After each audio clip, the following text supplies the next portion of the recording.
Greetings and salutations, loyal viewers of this channel. Today we're going to have a discussion about a public meeting related to criminality that happened out in Oakland, because it appears that finally the residents of this once great American city are absolutely through with their politicians, through with the criminality, and I'm absolutely here for it. I know a lot of people might think I might be a little bit too optimistic, but the thing is, as that lady once said in the trailer of a Star Wars movie, but it didn't actually make it to the movie, rebellions are in fact built on hope. Rebellions are built on hope. Not gonna lie, that is still one of the worst lines that I definitely wish was in the movie so that I could laugh at. But before we get into today's topic, I want to say thank you to everybody who signed up over on actualjusticewarrior.com/join. Give me the money. Give me the money, okay? And support the channel. Also, I want to say thank you to everybody who's been listening on Apple, Spotify, and Google's podcasting platform. Again, fought for almost a year to get on Google's podcasting platform, so I really appreciate you guys actually subscribing and giving me a listen in the audio format. Jess, the Rockridge neighborhood has always been considered one of the safer areas in Oakland, but with that violent attack you mentioned and crime increasing, many say something needs to be done.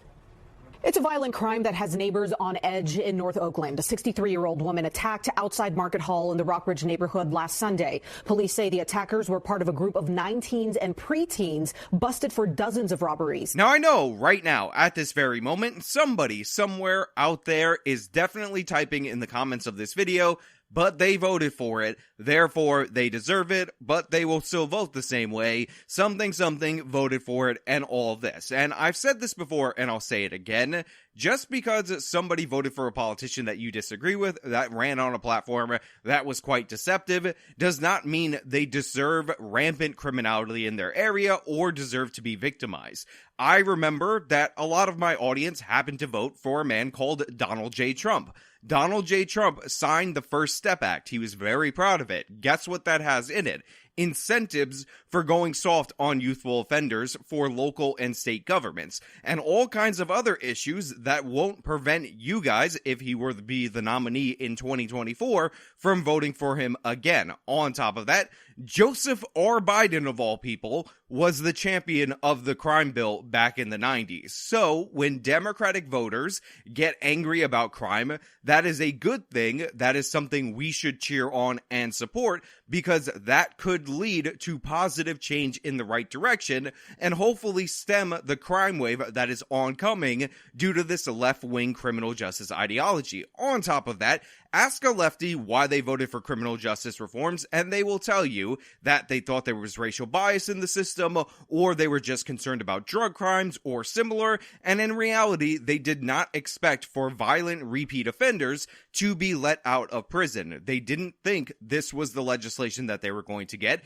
It was a bait and switch, and a lot of them are regretting that, and again, we should not attack people for arriving at the correct position. So with that being said, now that I've put that out there, please go ahead and disregard everything that I just said and say, but you voted for it, haha, I guess you deserve the criminality. Now let's get into the meeting. It is one of the most terrifying things that's happened to me in my life. Denise Lillian described being attacked last Monday by young people she thought at first needed help. On the corner of 45th and Shafter, down on the pavement, punching me, kicking me, dragging me through the street. Here you have a woman who went over to a group of young people. She thought they were in need of some kind of assistance. She's trying to be friendly to those people. You can see the mask, by the way, over her hand, so likely we're dealing with the left-wing woman, and then she was victimized by the knockout game. Now, we have covered the knockout game on this channel multiple different times, and what that is this well-documented phenomenon that for some reason, outlets across the country say is a myth, yet there are thousands upon thousands of incidents where typically young black men attempt to or successfully knock out people who are white, who are Asian, who are Hispanic, who are gay, who are elderly, who are women, who are whatever category that these young black men are not, can and often are victimized by the knockout game, and this poor woman unfortunately was, and she was allured into this situation, and she was was repeatedly struck. And by the way, a good marker of the knockout game is the laughter as they attack you, because the thing about the knockout game that you need to remember is that it is in fact a game. It is played for fun, and that is a phenomenon that happens. And now that we have all of these policies, which come in part from the federal government incentivizing them, that treat youthful offenders like it's no big deal, this is happening more and more, and more people are being victimized by it, and we should call it by its name so we can address the problem. I believe in Australia, they actually have a law that specifically addresses the sucker punch kind of attack. They call it the coward's punch, and they actually treat it with a higher degree of criminality than a regular physical assault. I think we need that in this country, especially where this game is prevalent, because you have to disincentivize this. You have to get these criminals off the street in order to prevent other people from being victimized in the future. We have to incapacitate the criminal population, which is a small portion of the population, get them out of our society for the interim, and then you will be amazed at how much better we function when the people that are committing the crimes are no longer present. A business owner said he worried about his staff's lives with multiple armed robberies. My staff has been held at gunpoint 4 times in 6 years.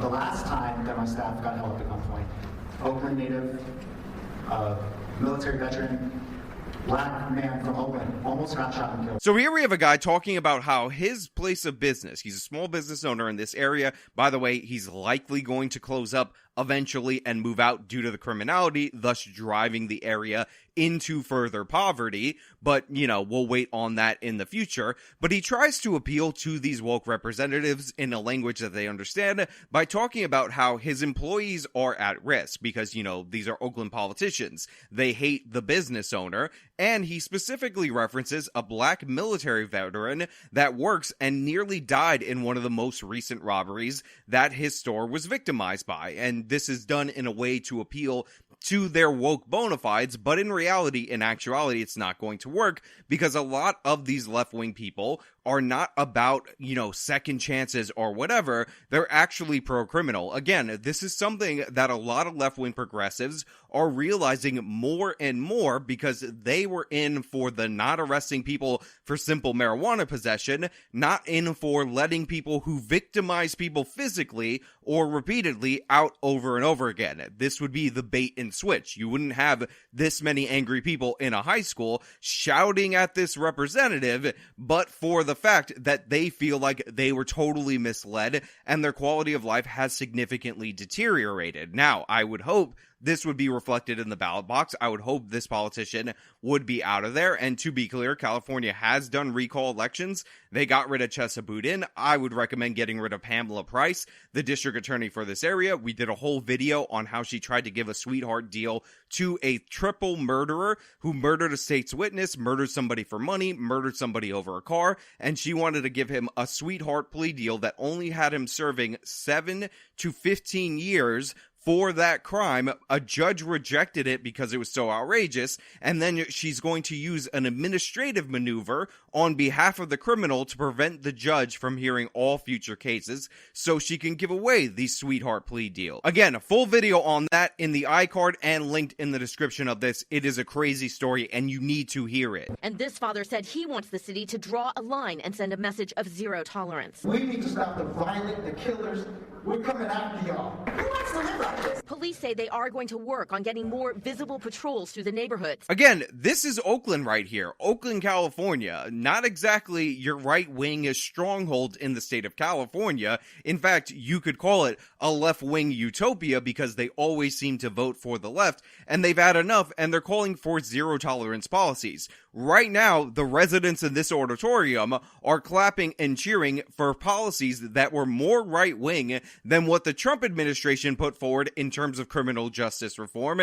And again, I think that's a good thing. I think you need to get these people off the streets, and I think if they refuse to do so, you need to move. California is too expensive to be putting up with this nonsense, so I cheer on all of these people in trying to make a change in their area, and I hope they plan their escape route because it doesn't appear like the politicians are going to get the message until they're out of office. You need to do a recall immediately of Pamela Price. I hate California's recall system, but you know what? You have to do what you have to do when a district attorney is that dangerous and start setting the trend in the right direction. If San Francisco can get rid of Chesa Boudin, then guess what?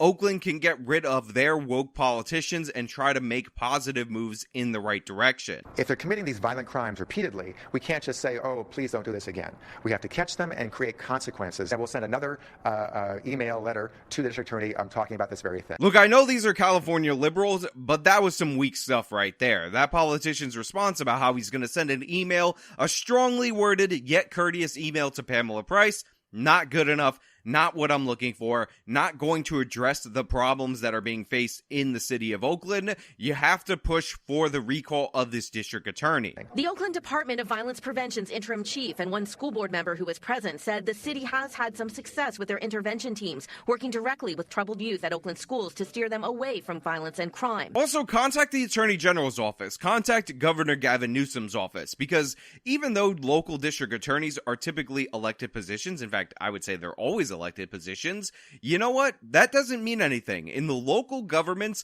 they are created and chartered by the state governments, and the state has ultimate authority in order to fix the problems or remove derelict officials, or, you know what? Appoint a special prosecutor to handle the cases, so you could essentially sideline Pamela Price in order to get the prosecution's office actually working. And if you're in a red state that has a Soros DA in one of your counties, I'm looking at you, Texas, I'm looking at Harris County, the city of Houston is covered in that, you need to do the same. You need to get rid of these district attorneys through the method that I just outlined, because this is something that should definitely be done, especially when you have the Republican at the gubernatorial level. That is the stance that we need to make. That is the true tough on crime approach. If they elect one of these woke George Soros-backed district attorneys that refuses to do their damn job, they need to be removed. One of the reasons why I supported Lee Zeldin, the legend of Zeldin, in the gubernatorial race in New York, which, by the way,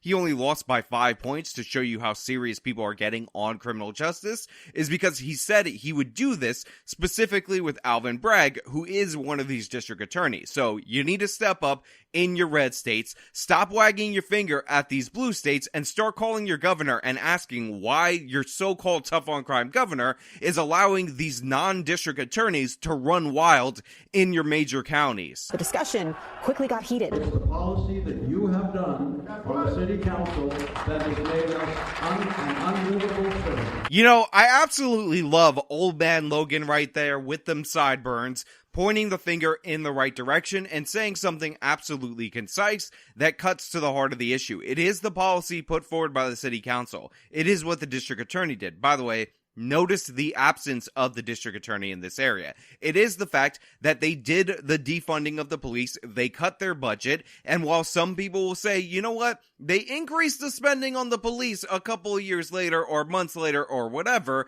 guess what? When you send those signals, when you decimate a recruiting class, when you drive a bunch of officers in retirement, running up the budget back to where it was previously may make that number bigger, but it doesn't put more officers in uniform. It doesn't draw in more qualified people. People don't understand this. They want to say it's just like a numbers thing or whatever like that, but when you break down the numbers, what you find out is you have a bunch more officers working overtime, so you have slower, more tired officers that are stretched even thinner, despite the fact that you raised the budget back to where it was. You should have never cut it in the first place, and you should have pointed out that George Floyd, we did not need to destroy police departments all over the country based on an isolated incident out of Minneapolis. Most encouraging is this type of behavior, and we're not doing the little things. All I hear about you guys talk about is, oh, we can't do this because of this limitation, we can't do that. Adam Stemler owns Arthur Mack's Tap and Snack on MLK Jr. Way. He says his pizza shop has been broken into several times. His workers don't feel safe,